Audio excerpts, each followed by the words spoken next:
একজন টোকাই ছেলেকে দিয়ে কন্টেন্টের নামে চলছে এক রমরমাট ব্যবসা। সেই টোকাই ছেলেকে বিয়ে করতে এসেছে এক সুন্দরী তরুণী। এমনই ক্যাপশন দিয়ে নানাভাবে নানা পেজে ভিডিও আপলোড করা হচ্ছে।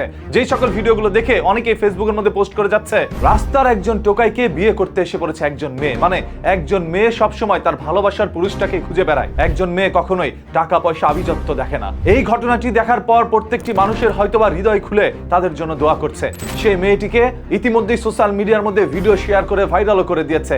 আজ পুরো বাংলাদেশে মোটামুটি এই ইস্যুটি একটি বড় আকার ধারণ করেছে। রেল লাইনের একজন টোকাই ছেলেকে পছন্দ করেছিল একজন সুন্দরী তরুণী। এরপর সে তাকে বিয়ে করার জন্য ফুল দিয়ে প্রপোজালও দেয়, কিন্তু দুজনকে একত্রে তারা করতে পারছিল না। নানাভাবে চেষ্টা করছে সে টোকাই ছেলের কাছ থেকে সে মেয়েকে বিয়ে করবে এমন কথা বের করার জন্য, এবং মেয়েকেও বলছিল আপনি যখন তাকে বিয়ে করবেন তাহলে এখনই করে নিয়ে যান। মেয়েটা বলছে না, এক সপ্তাহ সময় লাগবে, কারণ এই ইস্যুটা তো সোশ্যাল মিডিয়ার মধ্যে আনতে প্রায় এক সপ্তাহ মতো সময় লাগতেই পারে। মানে তাদের ভাইরাল হতে এক সপ্তাহ সময় লাগবে, এটা হচ্ছে মূলত কথা। আর তথাকথিত কিছু সংখ্যক মানুষ তাদের এই সকল ভিডিওগুলো ধারণ করে সোশ্যাল মিডিয়ার মধ্যে পাবলিক করে যাচ্ছে, তারা নিজেরাও কিছু অর্থ উপার্জন করতে। আমার কাছে কেন যেন মনে হচ্ছে এই সম্পূর্ণ বিষয়টা একটি পরিকল্পিত নাটক। সে মেয়েটাকে ভাড়া করা হয়েছে, অন্যদিকে সেই ছেলেটাকে হয়তোবা ভাড়া করা হয়েছে। সে প্রকৃতপক্ষে রাস্তার কোনো টোকাই না। রাস্তার টোকাই চুলের আবার কি বাহার, চুলগুলোকে এমন ভাবে স্পাইক করে রেখেছে যেন দেখে মনে হচ্ছে এই চুলের পিছনে এই টোকাই সারা জীবনের যে ইনকাম আছে সেইগুলো খরচ করে।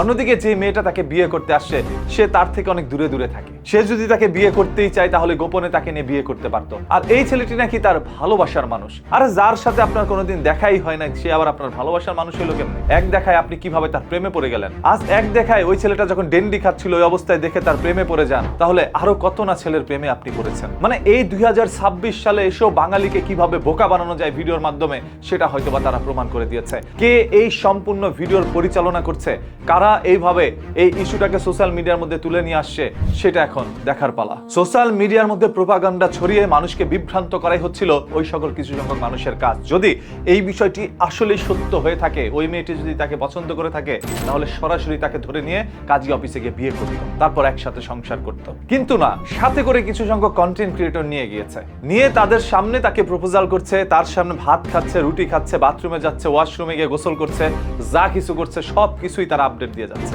মানে অল টাইম তাদের পেছনে কন্টেন্ট ক্রিয়েটররা আছে। তাই এই বিষয়টি পরিকল্পিত ভাই, এটার বোঝার বাকি নাই। তবে ওই ছেলেটি কি আসলে একজন টোকাই, নাকি ওকেও অভিনয়ের জন্য টোকাই বানানো হয়েছে? যদি সে প্রকৃত পক্ষে একজন টোকাই হয়ে থাকে তাহলে আমার আপত্তি রয়েছে, আর যদি টোকাই না হয়ে থাকে তাহলে যা খুশি তাই করুক, নাটক করুক, কোনো সমস্যা নেই। যদি টোকাই হয়ে থাকে তাহলে সেই টোকাইয়ের ভালোবাসা আবেগকে নিয়ে যারা খেলা করছে এদের শাস্তি হওয়া দরকার। এটা যদি তথাকথিত কিছু কন্টেন্ট ক্রিয়েটর হয়ে থাকে তাদেরও শাস্তি হওয়া দরকার। অন্যদিকে এই মেয়েটি যদি সেই কন্টেন্ট ক্রিয়েটর গুলোকে ডেকে এনে এই মিথ্যা নাটক করে থাকে, তাহলে সেই কন্টেন্ট ক্রিয়েটরটাই সত্যি কথাগুলো উন্মোচন করে দেন। আপনাদের কাছে অনুরোধ, সত্য মানুষকে জানান, আর নাটক করেন না, অনেক হয়েছে। এই সোশ্যাল মিডিয়াটা 2018-17 সালেও একটি বিশ্বাসের জায়গা ছিল। এর পরবর্তীতে যখন নতুন কন্টেন্ট ক্রিয়েটরদের আবির্ভাব হলো, এরপরে এখন এটা দূষিত হয়ে গিয়েছে। মানুষ এখন ফেসবুকের ভিডিও বিশ্বাস করে না, এটা পুরোপুরি একটি পাবলিক টয়লেট হয়ে গিয়েছে। এরপরও সম্পূর্ণ বিষয়গুলো আমি আপনাদের উপরে ছেড়ে দিলাম। আপনারা একটু কমেন্ট করে জানান আপনাদের কাছে কি মনে হচ্ছে, এটা কি নাটক নাকি আসলে সত্য?